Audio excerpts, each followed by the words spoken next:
ಆತ್ಮೀಯ ವಿದ್ಯಾರ್ಥಿಗಳೇ, ಇಂದಿನ ತರಗತಿ ತಮಗೆಲ್ಲ ಸ್ವಾಗತ. ಇದೇ ತಿಂಗಳಲ್ಲಿ FA1 ಪರೀಕ್ಷೆ ಪ್ರಾರಂಭವಾಗಲಿವೆ. 8, 9, 10ನೇ ಕ್ಲಾಸ್ಗಳಿಗೆ ನಿಮಗಾಗಿ ಒಂದಿಷ್ಟು ಪ್ರಶ್ನೋತ್ತರಗಳು ಪ್ರಾರಂಭ ಮಾಡಲಿದ್ದೇನೆ. ಆರಂಭಕ್ಕೆ ಭಾರತದ ಅಣೆಕಟ್ಟುಗಳ ವ್ಯವಸ್ಥೆ. ಇಲ್ಲಿ ಡ್ಯಾಮ್ ಅಂದರೆ ಅಣೆ, ಅಣೆ ಅಂದರೆ ತಡೆ, ನಿಲ್ಲಿಸು. ಏನನ್ನು ನದಿಯ ನೀರನ್ನು ತಡೆಯುವ ಉದ್ದೇಶದಿಂದ ಕಟ್ಟಿದ ಕಟ್ಟಡಕ್ಕೆ ಅಣೆ ಎಂದು ಕರೆಯುತ್ತಾರೆ. ಇವು ಎಷ್ಟು ಥರ ಅಣೆಕಟ್ಟುಗಳು ಡ್ಯಾಮ್ಗಳಿದ್ದಾವೆ ಅಂದರೆ, ನಮ್ಮಲ್ಲಿ earthen dam, masonry dam, concrete dam, multipurpose dam, 4 ರೀತಿ ಇವೆ.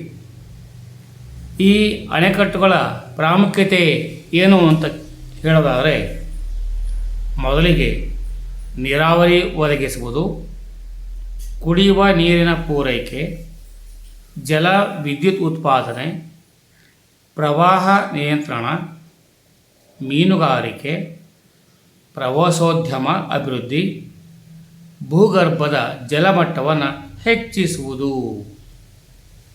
ಇದು ಪ್ರತಿಯೊಂದು ಅಣೆಕಟ್ಟೆಯ ಉದ್ದೇಶವಾಗಿರ್ತದೆ.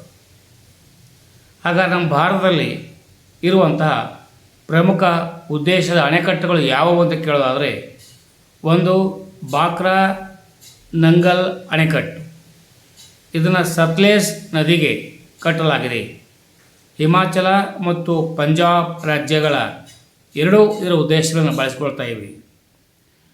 ಇದರ ಉದ್ದೇಶಗಳು ನೀರಾವರಿ ಮತ್ತು ಜಲವಿದ್ಯುತ್ ಆಗಿದೆ. ವಿಶೇಷತೆ ಏನಪ್ಪ ಅಂದರೆ, ಭಾರತ ಅತಿ ಎತ್ತರದ ಅಣೆಕಟ್ಟುಗಳಲ್ಲಿ ಒಂದಾಗಿದೆ. ಭಾರತ ಅತಿ ಎತ್ತರ ಅಂದರೆ 260.5 ಮೀಟರ್ ಎತ್ತರ ಇದೆ. ಇದು ಕಾಂಕ್ರೀಟಿನ ಅಣೆಕಟ್ಟಾಗಿದೆ. ಇನ್ನೊಂದು ತೆಹ್ರಿ ಅಣೆಕಟ್ಟು, ಭಾಗೀರಥಿ ನದಿಗೆ ಕಟ್ಟಲಾಗಿದೆ. ಉತ್ತರಾಖಂಡ ರಾಜ್ಯದಲ್ಲಿ ಇದು ನೋಡಲಿಕ್ಕೆ ಸಿಗ್ತದೆ. ನೀರಾವರಿ, ವಿದ್ಯುತ್, ಕುಡಿಯುವ ನೀರು ಇದಾಗಿದೆ. ಈಗ ಹಿರಾಕೂಡ್ ಅಣೆಕಟ್ಟು ಮಹಾನದಿಗೆ ಅಡ್ಡಲಾಗಿ ಕಟ್ಟಲಾಗಿದೆ. ಒಡಿಶಾ ಅಥವಾ ಒರಿಸ್ಸಾ ರಾಜ್ಯದಲ್ಲಿ ಕಂಡುಬರ್ತದೆ. ನೀರಾವರಿ, ವಿದ್ಯುತ್ ಪ್ರವಾಹ ನಿಯಂತ್ರಣ, ಭಾರತದ ಅತಿ ಉದ್ದವಾದ ಅಣೆಕಟ್ಟು. ನಾಗಾರ್ಜುನ ಸಾಗರ ಕೃಷ್ಣಾ ನದಿಗೆ ಅಡ್ಡಲಾಗಿ ಕಟ್ಟಲಾಗಿದೆ. ಆಂಧ್ರ ಪ್ರದೇಶ ಮತ್ತು ತೆಲಂಗಾಣ ರಾಜ್ಯಗಳ ನಡುವೆ ಹಂಚಿಕೆಯಾಗಿದೆ. ನೀರಾವರಿ, ವಿದ್ಯುತ್ ಉತ್ಪಾದನೆ ಇದರ ಮೂಲ ಉದ್ದೇಶ. ವಿಶ್ವದ ಅತಿ ದೊಡ್ಡ ಮಣ್ಣಿನ ಅಣೆಕಟ್ಟುಗಳಲ್ಲಿ ಇದು ಕೂಡ ಒಂದು. ಶ್ರೀಶೈಲಂ ಕೃಷ್ಣಾ ನದಿಗೆ ಅಡ್ಡಲಾಗಿ ಕಟ್ಟಲಾಗಿದೆ. ತೆಲಂಗಾಣ, ಆಂಧ್ರ ಪ್ರದೇಶ. ವಿದ್ಯುತ್, ನೀರಾವರಿ, ಭಾರತದ ಅತಿ ದೊಡ್ಡ ಜಲವಿದ್ಯುತ್ ಯೋಜನೆಯಾಗಿದೆ.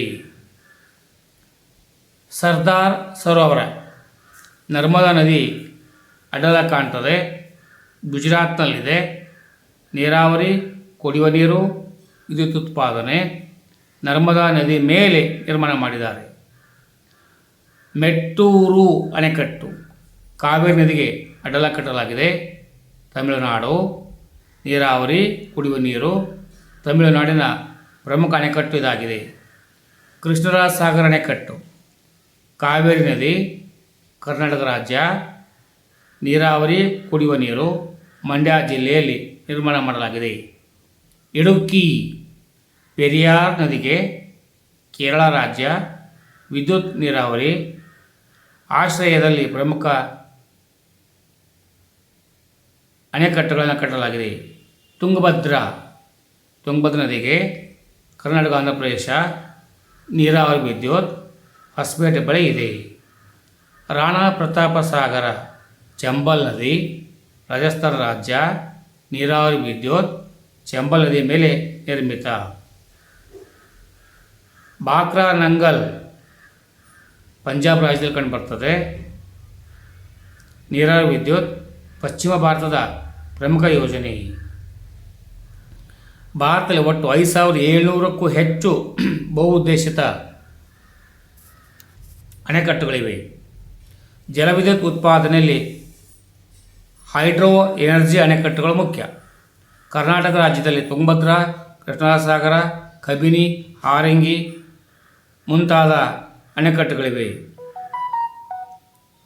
ತೆಹರಿ ಅಣೆಕಟ್ಟು 260.5 metre, Bhakra Nangal 226 metre, Idukki 168.9 metre, Srisailam 145 metre ಎತ್ತರ, ನಾಗಾರ್ಜುನ ಸಾಗರ 124 ಮೀಟರ್ ಎತ್ತರ. ನೀರಾವರಿ ಪ್ರಮುಖ ಮೂಲ ನದಿಗಳು ಮತ್ತು ಅಣೆಕಟ್ಟುಗಳು. ಅಣೆಕಟ್ಟುಗಳು ಕೃಷಿ, ಕೈಗಾರಿಕೆ ಹಾಗೂ ಜನರ ಜೀವನಕ್ಕೆ ಅನಿವಾರ್ಯವಾಗಿದೆ. ಎಲ್ಲರಿಗೂ ಉಪಯೋಗ ಆಗಲಿ ಅಂತೇಳಿ ವಾರ್ಷಿಕ ಪರೀಕ್ಷೆಗೆ ಮತ್ತಿನ್ನು ಪರೀಕ್ಷೆಗೆ ಉಪಯೋಗ ಆಗಲಿ ಅಂಥೇಳಿ ಸಂಗ್ರಹಿಸ್ಕೊಂಡು ನಿಮಗೆ ತಂದಿದ್ದೇನೆ. ಉಪಯೋಗ ಮಾಡಿಕೊಳ್ಳಿ. ಸರ್ವೇ ಜನೋ ಸುಖಿನೋ ಭವಂತು. ಜೈ ಹಿಂದ್, ಜೈ ಕರ್ನಾಟಕ, ಜೈ ಭಾರತ್ ಮಾತೆ.